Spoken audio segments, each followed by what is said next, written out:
नमस्कार, आप देख रहे हैं आपका बाजार। मैं हूं साक्षी बत्रा। नमस्कार, मैं हूं सुमित। और बाजार जो कि आज भी एक रेंज के अंदर ही कामकाज कर रहा है। क्लस्टर से ट्रेड मार्केट्स के अंदर होता हुआ दिखाई पड़ रहा है, लेकिन मोर और लेस बाजार बिल्कुल फ्लैट है। करीब 27,785 के स्तरों पर सेंसेक्स और 8,631 के स्तरों पर निफ्टी है। एक अंक ऊपर निफ्टी कामकाज कर रहा है। आईटी, ऑटो और सिलेक्टिव फार्मा शेयरों में कुछ खरीदारी जरूर देखने को मिले, और रेलवे और होटल जैसे कुछ छोटे सेक्टर जो हैं या फिर छोटे इंफ्रास्पेसी जो कंपनियां जो हैं उनके अंदर कुछ खरीदारी जरूर देखने को मिल रही है। नतीजे आए एचपीसीएल का, उसके बाद कुछ प्रेशर है। 3% के आसपास गिरावट यहाँ पर देखने को मिल रही है। लेकिन जो सिलेक्टिव बाइंग है उसमें आईटी स्पेस है, स्पेशली मिड कैप आईटी जो है वो काफ़ी तक पार्टिसिपेट करता हुआ दिखाई पड़ रहा है। 2-2.5% के आसपास तक की बढ़त है। रादर फ्रंट लाइन इन्फोसिस जैसे शेयरों में भी करीब 1 से 1.5% तक की बढ़त यहाँ पर देखने को मिल रही है। Auto share Tata motor, MRF, महाराजा, भाजफोज, आयशर मोटर, ये कुछ ऐसे शेयर हैं जहाँ पर खरीदारी देखने को मिल रही है। रादर कुछ नंबर्स भी अवेटेड हैं, जिसमें टाटा पावर हैं, औरबिंदो फार्मा है, इनके नंबर्स आ जाने वाले हैं और उनको बाजार अवेट भी कर रहा है। रेलवे शेयर आपके सामने है, करीब 2 से 3% तक का उछाल है। रादर कल भी कुछ तेजी थी और आज भी कैरी फॉरवर्ड होते हुए दिखाई पड़ रही है तेजी। तो अलग अलग सब सेगमेंट्स में बाइंग है और फ्रंट लाइन इंडेक्स में बहुत ज़्यादा कंड्यूसिव बाइंग या फिर बहुत ज़्यादा एक कंक्रीट बाइंग जो है वो कहीं नहीं देखने को मिल रही है। मोर और लेस एक रेंज के अंदर ही बाजार कामकाज कर रहा है। जी बिल्कुल, चलिए इसी के साथ शुरुआत कर लेते हैं आपका बाजार के इस एडिशन की। राजेश अग्रवाल हमारे साथ मौजूद हैं जो कि आपकी सभी क्वेरीज को एड्रेस करेंगे। कुछ ही देर में सुमित बगड़िया भी होंगे जो कि आपकी सभी क्वेरीज को जवाब देंगे। लेकिन फटाफट से आपको तरीका बताते हैं, अगर आप भी इस शो का हिस्सा बनना चाहते हैं और हमारे एक्सपर्ट से कोई भी क्वेरीज जानना चाहते हैं तो उठाइए अपना फोन, SMS के जरिए अपनी क्वेरीज भेजिए। शेयर लिखिए, हमारा कीवर्ड है सवाल लिखिए और भेज दीजिए 57575 पर। आप हमें कॉल भी कर सकते हैं, हमारी टोल फ्री लाइन है 1800-180-3545। साथ ही ऑल्टरनेट लाइन है 0120-425-8237। आप हमें व्हाट्सएप के जरिए भी अपने सवाल पूछ सकते हैं। व्हाट्सएप का नंबर आपकी स्क्रीन पर 7840020000 पर शेयर लिखिए, शेयर का भाव लिखिए और क्वांटिटी लिखकर तुरंत ही हमें भेज दीजिए। चलिए इसी के साथ शुरुआत करते हैं सवाल जवाब के सिलसिले की। आज के पहले दर्शक हमारे साथ फोन लाइन पर मौजूद भी हैं। नोएडा से अमिया पात्रा ने हमें कॉल किया है। नमस्कार मिस्टर पात्रा। नमस्कार जी, पूछिए अपना सवाल। जी, मेरे पास जुबिलेंट लाइफ साइंस है 50 क्वांटिटी 50 शेयर है। 50 शेयर है, बाय प्राइस है 334। चलिए, मुनाफा आपको हो रहा है, कांग्रेचुलेशंस ऑन दैट। आप कब तक रुकना चाहेंगे? लॉन्ग टर्म हूँ, लॉन्ग टर्म के लिए आपने यहाँ निवेश किया है। चलिए ठीक है, आपको राय दिलवा देते हैं। Mister Agrawal, good morning to you. शुरुआत आप ही के साथ करते हैं। सबसे पहला जो क्वेश्चन आया है इनमें ऑलरेडी इनको प्रॉफिट हो रहा है। जुबिलेंट लाइफ साइंसेज की ये बात कर रहे हैं, 334 के प्राइस पर खरीदारी की हुई है। फिलहाल 512 पर ये शेयर चल रहा है। लॉन्ग टर्म का नजरिया है, सलाह क्या देंगे? मॉर्निंग साक्षी, अगर आप जुबिलेंट लाइफ की बात करें तो इस तिमाही के नतीजे बहुत शानदार आए थे और उसके बाद एक बहुत अच्छा रनअप देखा गया है स्टॉक में। अगर मैं गलत नहीं हूँ तो कम से कम 40-50% का रनअप पिछले 10-15 दिन में ही हो चुका है। इस लिहाज से वैल्यूएशन अगर देखूं तो 18 के पी पे ये ट्रेड कर रहा है, 3 टाइम्स प्राइस टू बुक है। तो मुझे लगता है कि वैल्यूएशन के लिहाज से ओवर स्ट्रेच हो चुका है। बट चूंकि मोमेंटम बना हुआ है, मैं इन्हें थोड़े टेक्निकल पर्सपेक्टिव से कहूँगा कि 480 रुपये का स्टॉप लॉस लगा के ये पोजीशन को राइड कर सकते हैं। बट फंडामेंटली मुझे वैल्यूएशन ओवर स्ट्रेच नज़र आते हैं और मुझे यहाँ से एक अच्छा खासा करेक्शन आता हुआ दिख रहा है। जी, तो एक बड़ी तेजी इसमें ऑलरेडी आ चुकी है, आपको राय दी जा चुकी है, आप उसके अकॉर्डिंग ही अपनी पोजीशन देख सकते हैं। हमारे साथ अब विक्रम है, अहमदाबाद से मौजूद हैं। विक्रम जी नमस्कार। नमस्कार सर। नमस्कार विक्रम जी, क्या सवाल है आपका, पूछिए। हेलो जी विक्रम जी, सवाल पूछिए अपना आप। मेरा सवाल ये है कि मैंने केन इंडिया पिछले अगस्त में लिया था 280 पर शेयर, 200 शेयर लिया था जी। मुझे जानना है कि इसमें मुझे रहना चाहिए या निकलना चाहिए। अभी मैं 1 साल और रह सकता हूँ क्योंकि अभी मुझे इतना पैसे की जरूरत नहीं है।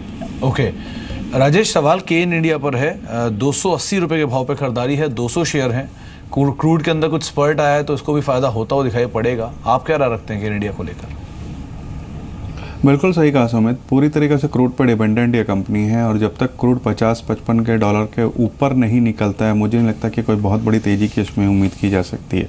बट साथ में मैं ये भी जोड़ना चाहूँगा कि रिजर्व्स बहुत अच्छे हैं, कंपनी बहुत उम्दा है। जिस दिन भी जब भी क्रूड में एक मूवमेंट आएगी ये स्टॉक अच्छा बढ़ सकता है। अब चूँकि आप लॉन्ग टर्म के निवेशक हैं, मेरा यह मानना है कि अगर ये स्टॉक वापस किसी भी कारण से 180-175 के आसपास आता है और आपके फंड अलाउ करते हो तो इसे थोड़ा और लेकर के अपना एवरेज कर लें। जी चलिए, यहाँ पर भी आपको राय मिल चुकी है। अगले दर्शक भी फोन लाइन पर हमारे साथ मौजूद हैं। दिल्ली से हेमलता ने हमें कॉल किया। नमस्कार हेमलता जी, पूछिए अपना सवाल। नमस्ते मैम। जी मैम, मेरे पास 170 शेयर्स हैं लवेबल के एट द रेट 300 पर आपने खरीदारी की है। फिलहाल तो आपको नुकसान हुआ है, 257 पर ये शेयर चल रहा है। आपका लंबी अवधि का नजरिया है? मैम मीडियम टर्म के लिए लिया। मीडियम टर्म के लिए लिया, ठीक है। राजेश जी क्या सलाह देंगे लवेबल पर?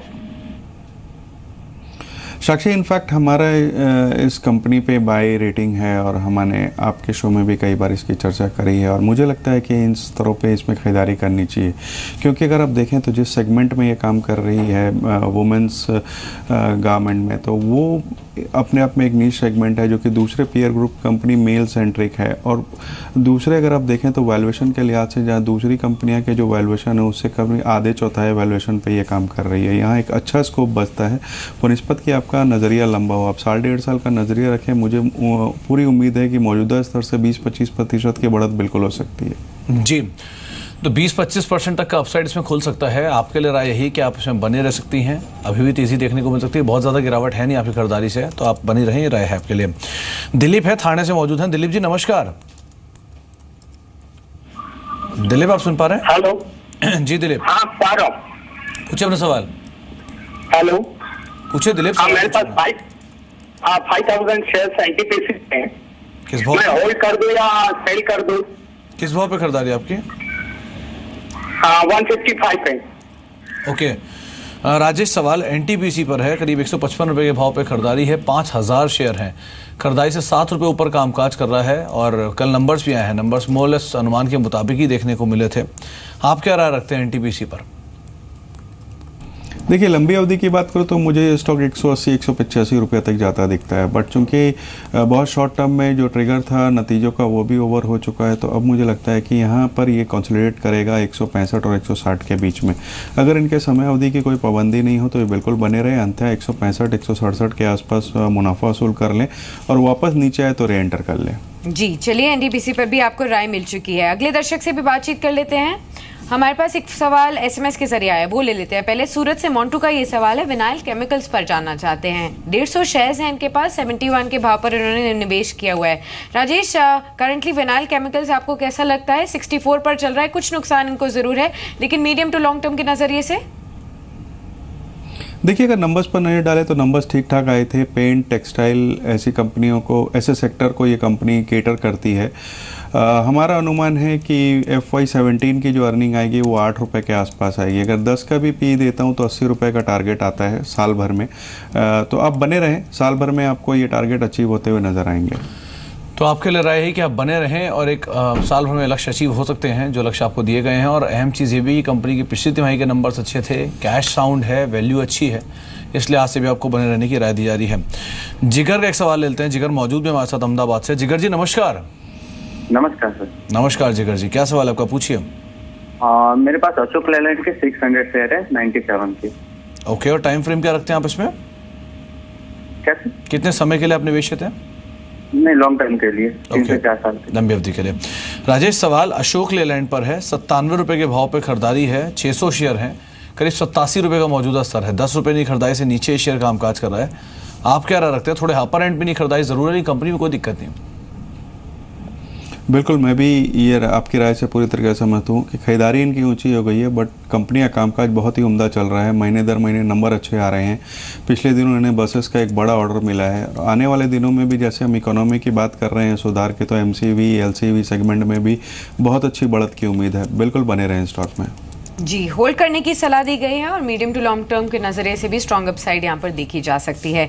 चलिए अगले दर्शक से बातचीत कर लेते हैं। कोलकाता से आकाश जायसवाल ने हमें कॉल किया है। आकाश जी नमस्कार, पूछिए अपना सवाल। नमस्कार मैडम जी। बोल रहा हूँ मैडम, मेरा BS यूटिलिटीज बाई किया हुआ है @580 पे 700 शेयर।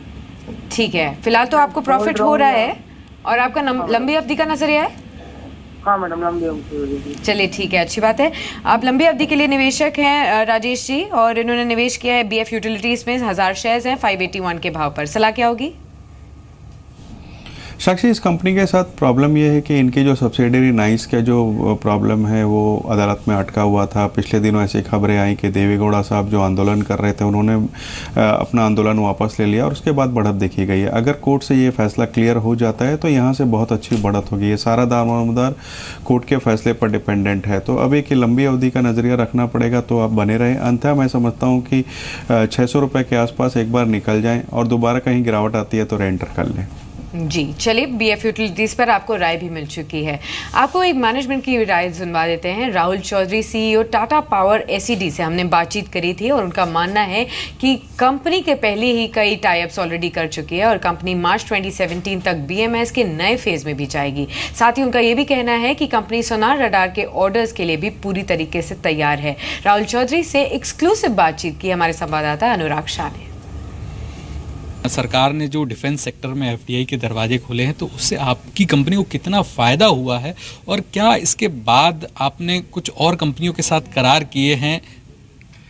हम हर किसी के साथ काम करते हैं, पर जॉइंट वेंचर बनाने की ज़रूरत हमें नहीं महसूस होती, क्योंकि हम कैपेबिलिटी पे विश्वास करते हैं। हम और हमारे पार्टनर्स, अगर जिसको कहते हैं अंग्रेज़ी में बिजनेस केस है, कैपेबिलिटी के साथ बिजनेस केस है, तो हम उसे खड़ा करने की काबिलियत रखते हैं।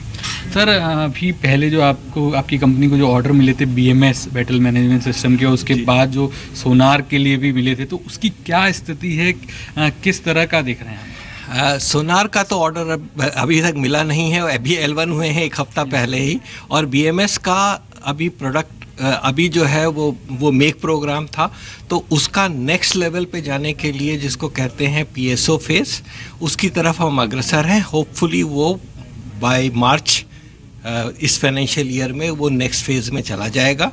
वो बहुत बड़ा और एक बहुत ही इम्पॉर्टेंट प्रोजेक्ट है हमारे लिए, क्योंकि हम और हमारा पार्टनर उसमें L&T है, हम लोग वो कैपेबिलिटी हिंदुस्तान के हर सुरक्षा कर्मी के हाथ में देंगे, जिससे कि उसे कहाँ पे वो खड़ा है, क्या उसकी सिचुएशनल अवेयरनेस है, क्या उसकी कैपेबिलिटी उसको चाहिए, वो सारी की सारी चीज़ें एक नेटवर्क के थ्रू सब जगह में, जिसको इन्फॉर्मेशन चाहिए उसको सही समय पे सही जगह पे इन्फॉर्मेशन मिल जाए। और ये एक बहुत बड़ा प्रोजेक्ट है और हम लोग उसमें काम करने के लिए भारत सरकार और अपने DGIS के साथ काम कर रहे हैं और जल्दी ही ये तो सोनार को लेके आप कितने होपफुल है, कितने तैयार है?